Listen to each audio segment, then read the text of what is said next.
1 year ago, I got a comment on one of my videos asking me, no, demanding me, to form an empire while using only levies. I brushed this comment aside, thinking the feat impossible. An army of only levies would get destroyed by an AI-controlled stack with knights and men-at-arms. I went to bed that night, tossing and turning at the prospect. Half a year passed before another viewer, Claudio, reiterated, "We need a levies-only challenge!" No, I thought. How could anyone win the multiple offensive wars required to form an empire while using only levies? After all, even the smallest empires require you to hold over 60 counties. And then finally, 4 months ago, another demand. This time from James 712. Do a levies-only challenge! That was it. Ever since that day, the idea has been gnawing at the back of my mind. Could it really be possible to form one of the great empires in Crusader Kings 3 while using only levies? The weakest members of anyone's military? I think it's about time we find out. Okay, so here we are in the game and I have decided to play as this feudal Nubian duchy. I wanted to play as them because they are Nubian, and if we take a look at the Nubian culture, you can see they have some interesting traditions, mainly this one which is unique to the Nubians. And right here at the bottom you can see all Nubian counties get a plus 10% to their levy size if they are in floodplains. And now if I take a look at our terrain in this Nubian land that you hold, the dark purple being floodplains, you can see we have a lot of it. Speaking of the land I own, you can also see that we are currently at 13 of 5 for our domains. And this is because we hold literally every county personally. So we really get to pick and choose exactly which lands we want to hold here. What I'm going to do is grant away this desert land because I don't like sand.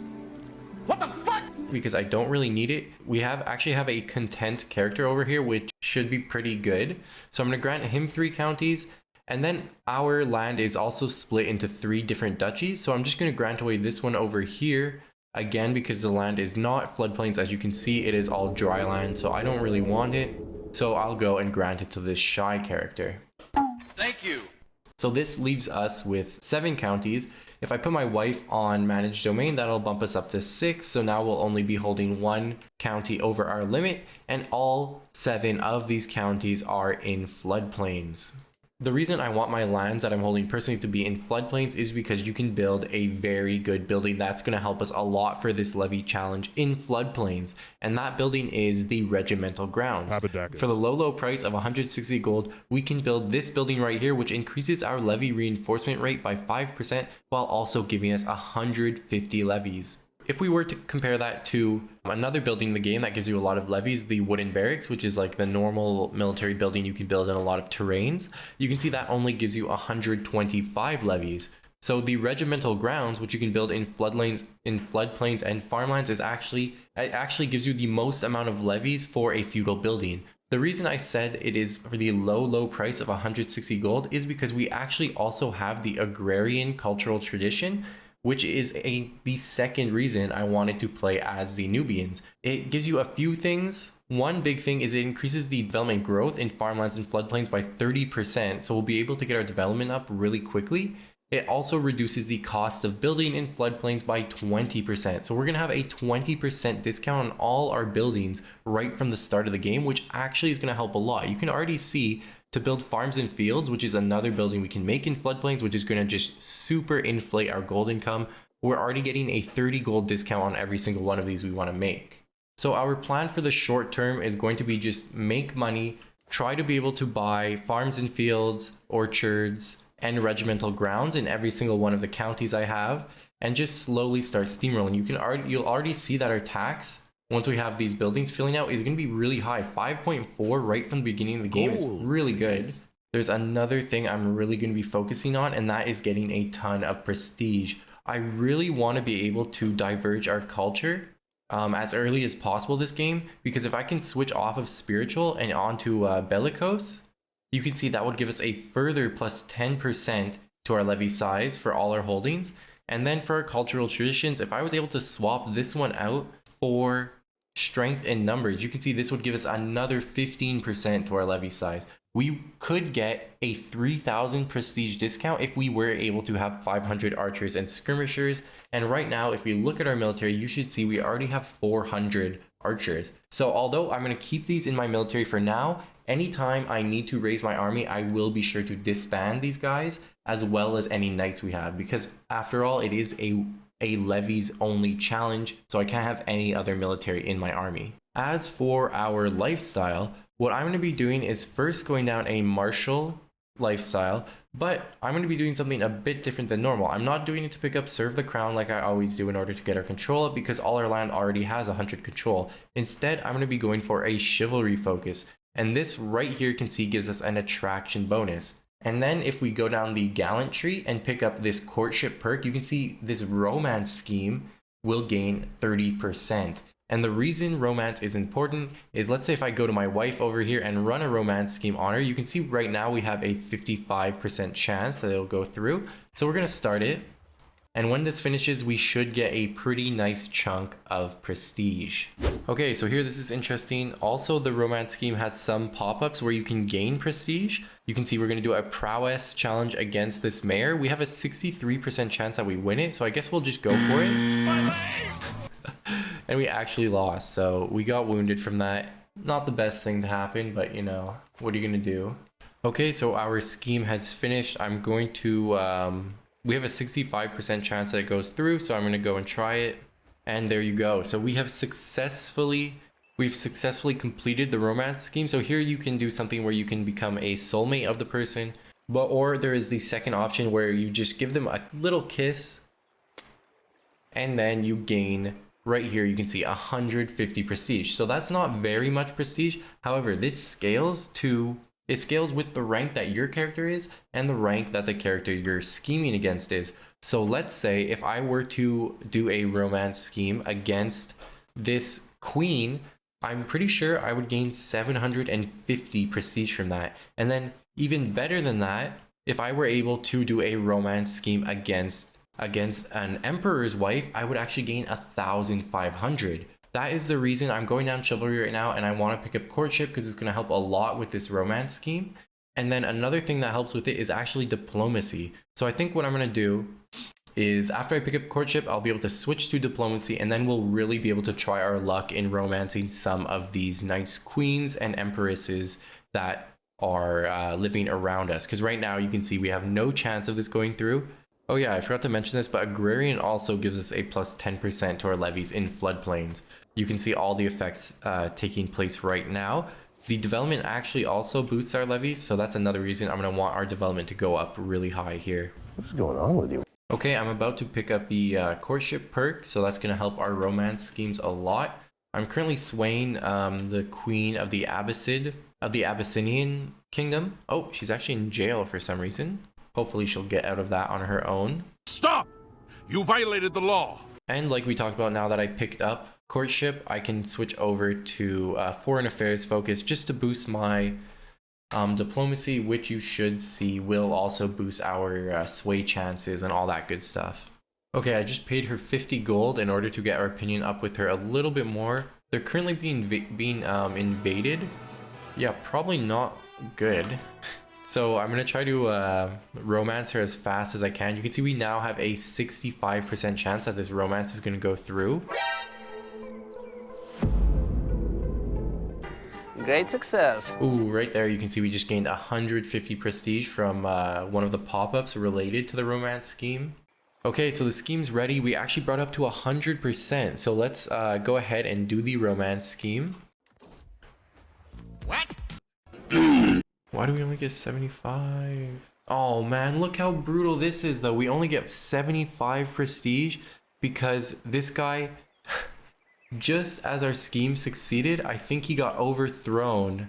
Yeah, look at that. He got overthrown as the king in Abyssinia. So instead of getting 750 like we should for romancing a queen, we only get 75 because the guy's a count now.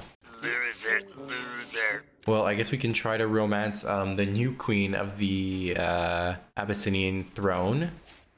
And of course, guys, I'm still going to be doing feasts and hunts just to get our prestige up the normal ways as well. Oh, look at this. So I did make an alliance and he called us into a war. I'm going to accept that just because if we win battles while we are the commander of an army, which I'm going to put myself in charge, we actually gain a ton. Well, we gain a decent amount of prestige from that. So what I'm going to do is take my levy army, disband my army of men-at-arms and knights, and this is pretty much what we're going to be doing all game. Is just us and our levies running through the world. Okay, this time my scheme is ready with the new queen, and she should be the queen this time. And I guess what I was reading is actually wrong about the 750. We get 350, which, you know, is still pretty decent considering how much little effort we had to put into that scheme to go through. And actually, look at this. We're going to get into our first battle here. It's going to be really interesting. It says it's going to be even. What I can do to push this a little bit closer to our side is actually put my wife onto chivalry focus in order to boost our martial ability up so we can be a little bit of a better commander. And these guys, let's take a look.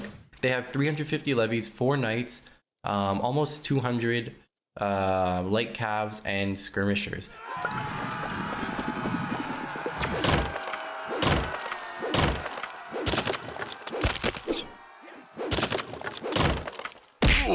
There you go. So we were able to win that battle. If we take a look at the damages, you can see we did lose more men than them, and that's going to be happening pretty much this entire game because, again, we have an army of only levies, right? So we're going to be losing a lot of men, but hopefully if we keep our levy reinforcement rate high and our total number of levies high, we still will be able to get these wins off. I think in order to win most battles, we'll at least need double the amount of men that we're fighting against. So this situation, we had 2,000, they only had 700. So we came away with a pretty easy win.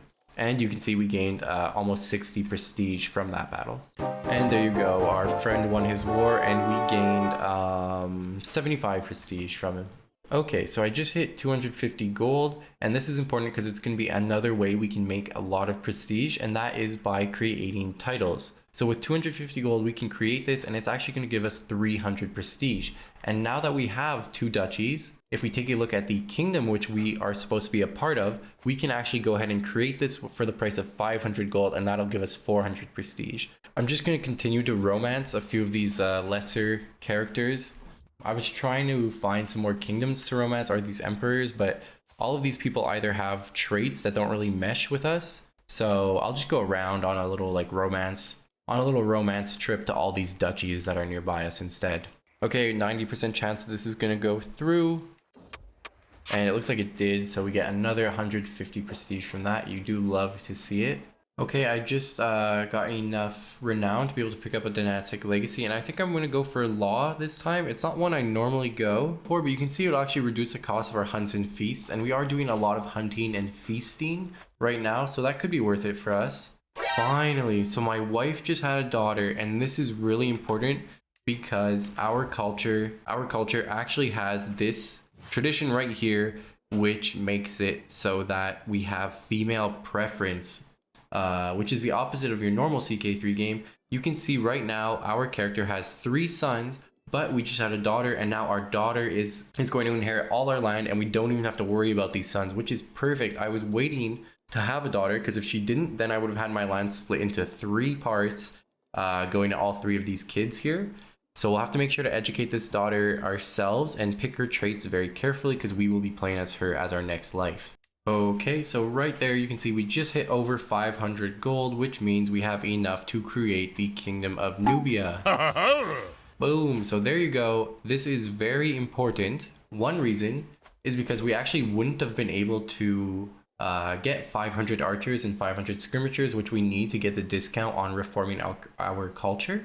The size of our regiments is 3 right now. So we would, before you're a king, you actually only have 3 maximum size of men-at-arms regiments. So our total, we would only be able to get 500 archers and then 300 skirmishers. But now we can fill it out with 200, with 2 stacks of these light footmen, and then fill those out to each 3 of 3 and 2 of 3, and we'll be able to get that discount nicely. One thing we can also do is if we go and pick up at least go up a couple tiers in this fashion one, you can see that will also give us a bit of a percentage bonus to our prestige. It's not much, but it's okay. And then to make sure our hunts and feasts won't be complete garbage. I'm actually also going to go up to tier 3 in both of those. So we will be spending a decent amount of money on our core amenities, but you can see we are making a pretty healthy gold income right now anyway, so it doesn't really matter. We're already making over 10 gold per month. Oh, and also being a king gives us an extra domain limit, as you can see right here. That puts us to 7 of 7, so we don't have that 20% penalty to our taxes, but also to our levies. So we can have a stack of 2,854 levies now, which is really nice. Okay, everybody, we just hit 6,000 prestige, which is the magic number. However, first we have to get 500 archers and 500 skirmishers. So I'm going to go ahead and do that. Oh, I just need another 56 gold. So we'll let this play out a little bit. There we go. So I'm going to pump that up. We do have to wait for these guys to fill out. And there you go. So now that we have 500 archers, 500 skirmishers, if we go to diverge our culture, you can see we can switch over to bellicose, as well as get right here strength in numbers for the discounted price of only 2,000 prestige. And we can diverge our culture for the price of 6,000 prestige total. So let's go ahead and do it. You can see it's only in this county here, which is kind of silly of me. I probably should have been increasing the development in my capital for this reason, but we'll be able to bump this up pretty quickly with our amazing steward. Another reason we're going to want to make sure to be converting our culture all around to our lands is because if we hover over the amount of levies we're getting out of our capital, you can see we're getting a very nice bonus from both bellicose now and strength in numbers, which adds a 25% bonus.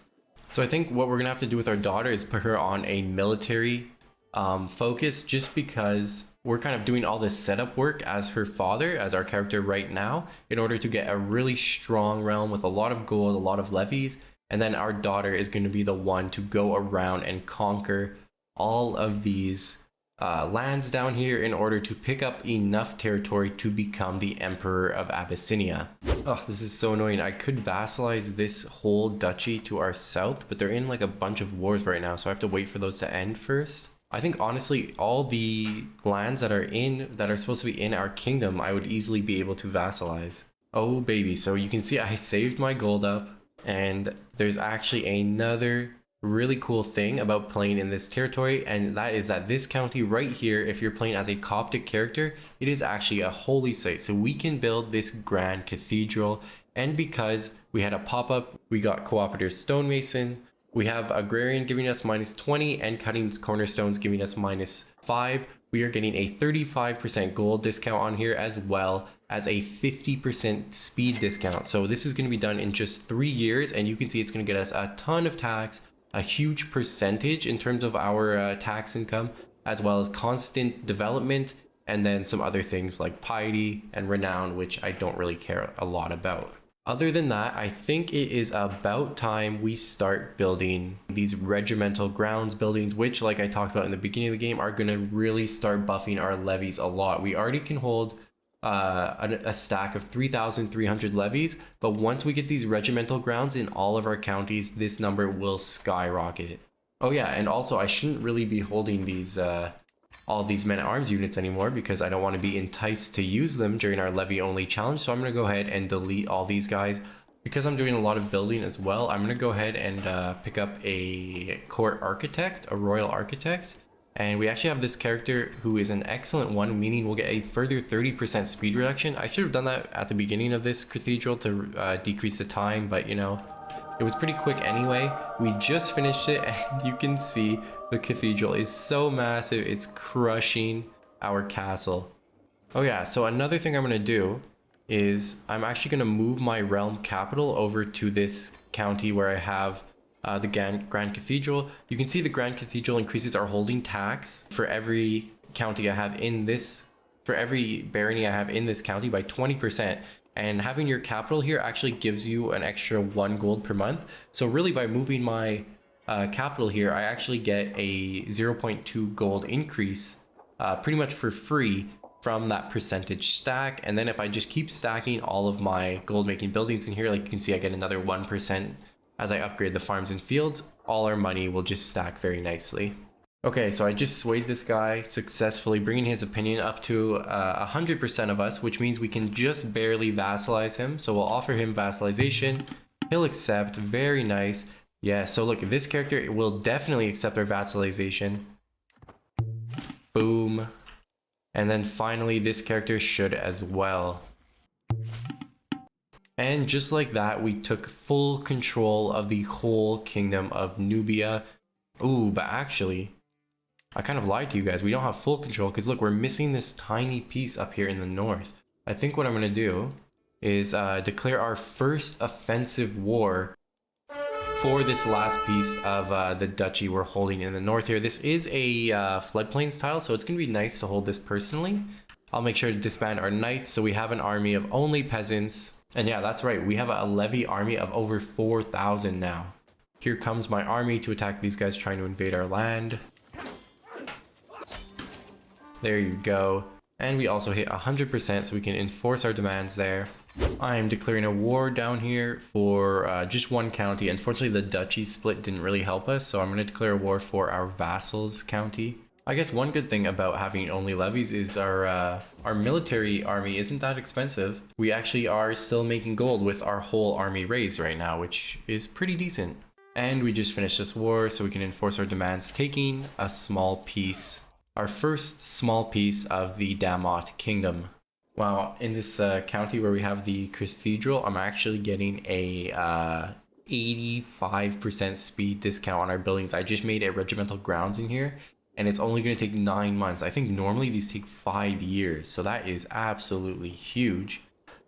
We are almost done promoting the culture in here, and once we are done that, you should see this levy number just absolutely go crazy because we're going to get all those extra bonuses from our culture. Okay, we just finished promoting culture, so let's have a look in here. And yeah, you can see we're going to be getting 440 levies. I think honestly, we probably could declare war on this duchy over here for the whole duchy using a holy war option. They have one ally, but they're pretty weak. You can see they only have like, I don't know, like 1,000 guys. And damn, it looks like they actually bought some mercenaries. So I'm not sure if we could take a 3k stack army with our 5k stack. At least we have a decent commander now with 21 ability. Man, I have to be so careful with these battles. Like anytime I try to fight them, if it's on like slightly unfavorable terrain, I feel like we're gonna get destroyed. Oh, look at this actually. So what's gonna happen here is this guy's gonna move off the tile. I'm gonna move on it. They're gonna move. This smaller stack's gonna come and attack me, but since there's a river in between us... Oh, wow, never mind. Well, at least I isolated this 700 men stack, so we can get a kill on them first. I don't want to attack them here because they'll get there first, and then they'll be defenders. And with the defender bonus, I feel like we'll still lose. Although, maybe not. I guess let's just go for it.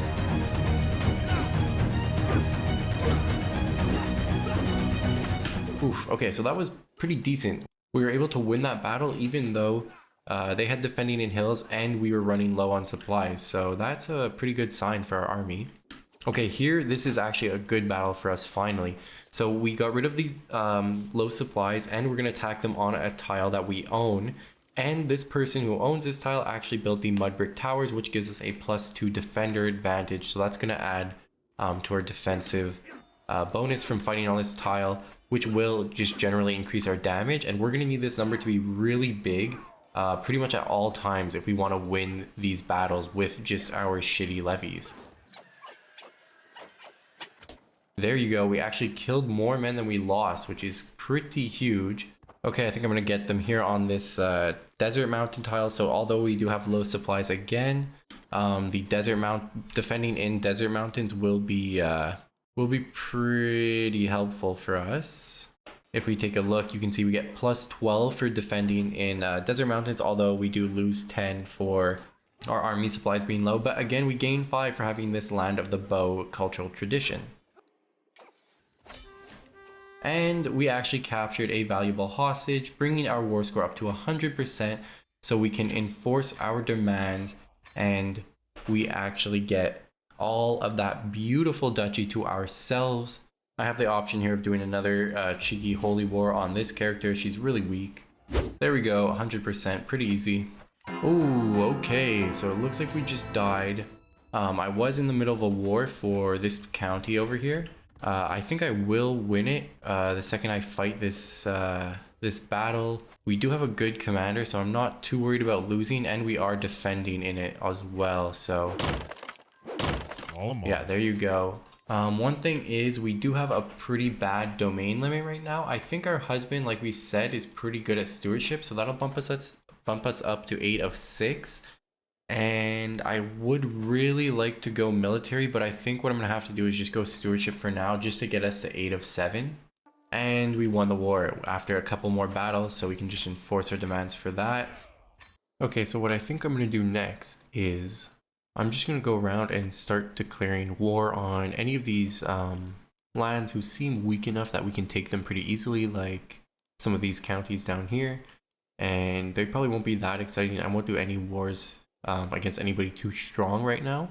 And if anything interesting happens, I'll be sure to cut back in and let you guys know. Alright guys, so you can see I took a little bit more land down south here, but we have a major problem. If I look at the Empire of Abyssinia, you can see we are still missing 18 counties in order to create the empire and finish our challenge. However, I did the math, I added up all the counties in the Abyssinian Empire, and it would not be enough to get us 18. So we will have to do some kind of war against the Kingdom of Abyssinia, trying to take away the kingdom from them so that we can hit the magical number of 69. However, the problem is, if I go to declare war on them, you can see we don't have any casus bellis. Like we have one here for a county, but that's not really going to help us. And that's mainly because they are of the same religion as us, so we can't do a holy war against them. Also because Coptics don't have the subjugation CB. What I'm going to have to do is, in a couple years, I'm going to switch over to a theology focus just so I can pick up more piety. Because my plan will be to switch over to a Muslim faith. I'm going to actually convert to Asharism, and that will let me be able to do a holy war against the king of Abyssinia for his whole kingdom, which will get us, I think, around 15 counties, and then we'll just need a couple more stragglers from these guys in order to create the empire. So there are a few things I can do in order to reduce the cost of converting, because if I were to convert right now, it would cost me 3,000 piety, which is definitely not a number you can hit, especially considering I just went on a pilgrimage a little bit ago to do some more holy wars, so I can't do another one for another 11 years. But I can reduce this by finding a husband who is of this religion by 50%, and then the other thing I can do is pick up this apostate perk. And this will further reduce the cost by 75%, which I think will make it so that we can pick it up even with our low amount of piety that we have right now. So it will take a while for me to earn these 3 perk points, but at that same time, I'm going to be swaying the Pope a little bit in hopes that we can raise our opinion with him so that he can let us divorce our husband and we can remarry a nice Muslim character instead.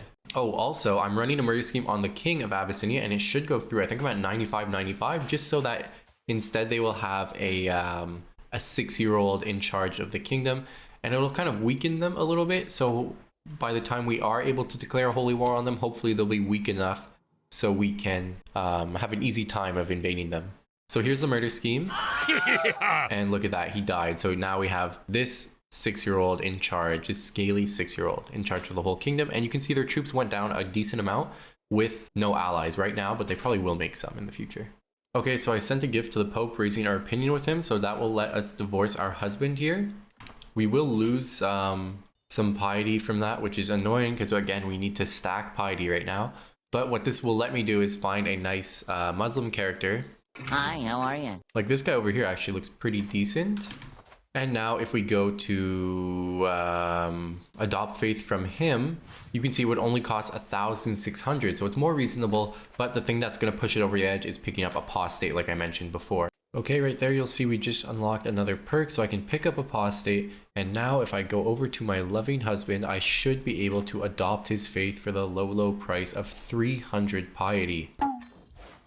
So there we go, glory to Allah, we have converted. And now if I right click on the Abbasid kingdom, you can see we can declare a holy war for their entire kingdom. And they're actually really weak right now, but we need to make just a little bit more piety before we can do this. And I think at least my pilgrimage I should be ready to go on another pilgrimage in just 3 years. Okay, so I just let enough time pass so I can go on a pilgrimage. I'm gonna go for the longest pilgrimage I can find at the cost of 400 gold, but we have enough gold to waste on something like that. So we need to gain a lot of piety here. And there you go, we gained 600 faith from that. So now if we click on the kingdom of Abyssinia, we can declare war for the entire kingdom, and you can see it's going to get us all this land. Will that be enough land to create the Empire of Abyssinia? We'll have to find out. It'll definitely get us close. You can see their total strength will be 3,500, while we have almost 11k men. So we shouldn't have too many problems. So it looks like it's actually going to be a very close war. Okay, so I think what I'm going to have to do is attack these guys' army first in order to weaken them. We definitely don't want these people to group up. That would be really bad. Okay, so it looks like I actually will catch these guys over here on this tile. It says we should win, and we definitely need a win. We had low supplies, which is not going to help. But there we go, we won, and we actually killed more men than we lost, which is really, really big. I'm like kind of trying just to take a land and not really engage these guys. I can engage them if I'm all together, but the problem is like we're losing a lot of supplies because our army is so big. So it's a little bit spooky right now. As long as I keep my army together, it looks like they don't really want to attack me, which is good. And we'll kind of see what they do. If they just keep like running around, not taking my land and taking some small counties here and there, it honestly will not matter. Oh, it looks like we actually have them in a debt over a year, so they're going to start taking penalties in their advantage modifier from that. It looks like one of their armies actually lost in a battle. I think they're in another war with somebody for this land over here. So that's actually helping us right now. They're getting rid of some more of their troops. Okay, I actually caught them. I caught them on this tile. It's not the best tile for fighting, but it will help our war score because that's going to be more in terms of the battles won.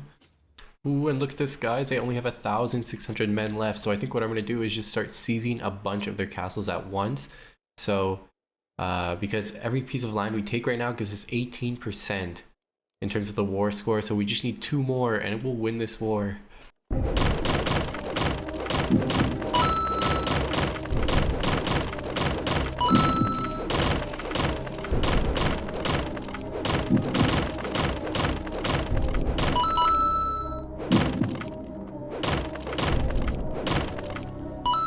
Oh my goodness, guys, we're at 98%. It's annoying because these guys are actually taking land back from me. Maybe if I hit them in this one last battle here.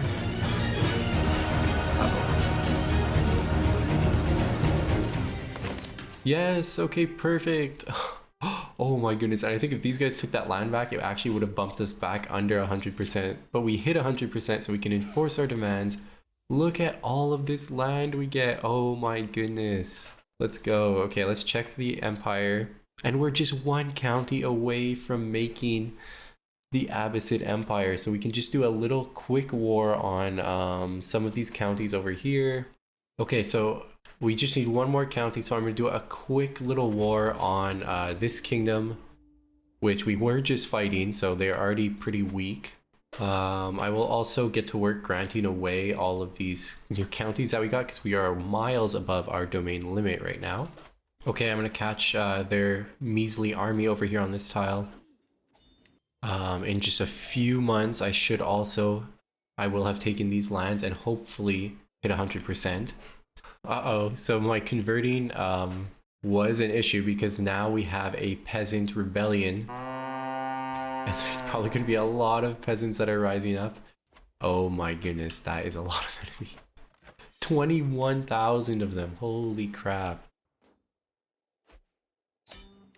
Okay, at least we hit 100% in this war so we can enforce our demands. Oh my goodness, the peasants are crazy. If we take a look at the empire, you can see we have enough gold to go ahead and we can create it. There we go, guys. So we have created an empire using only levies. That's right, guys. Look at this. We only have we have around 10,000 levies, but that's all we have used this entire game. No men-at-arms, no knights in any of our battles, and we have been able to create this beautiful empire of Abyssinia. I will not be leaving you guys here because first I will fight off this I will be fighting off this peasant rebellion. I can't leave my empire in shambles, of course. Okay, I'm getting into a massive battle here with the peasants. Here we actually get knights and stuff in our in this war because we have so many allies joining it who are like the other rulers of these areas. So we should definitely be winning these battles pretty easily with a ton of stack wipes as well. The peasants are currently invading my capital. I think if they get this off, they have a chance of capturing me and really bumping the war score up. But it looks like at least our armies have made it there in time to stop them. If we can jump in, yeah. And we get some more nice stack wipes on these guys. The other peasants are going to run in. And now there's only, I think, a couple stacks left. And they're all the way over there, which is quite annoying. I've come for your pickle. There you go, guys. 100%. We have beaten back the 20,000 peasants that rose up against us. And there it is. We have successfully defended and created our beautiful empire of Abyssinia while only using levies. This was a crazy video to do. I honestly didn't know if it was possible to even to create a realm so big using just levies, but it turns out as long as you have like 2 times, 3 times as many men as the people you're declaring war against, it doesn't matter if they have a bunch of strong men-at-arms and knights. You can still win the battles as long as you're being safe and not really like invading on mountain tiles or anything like that. Alright guys, I hope you really enjoyed this video. I'll be seeing you in the next one. Peace out.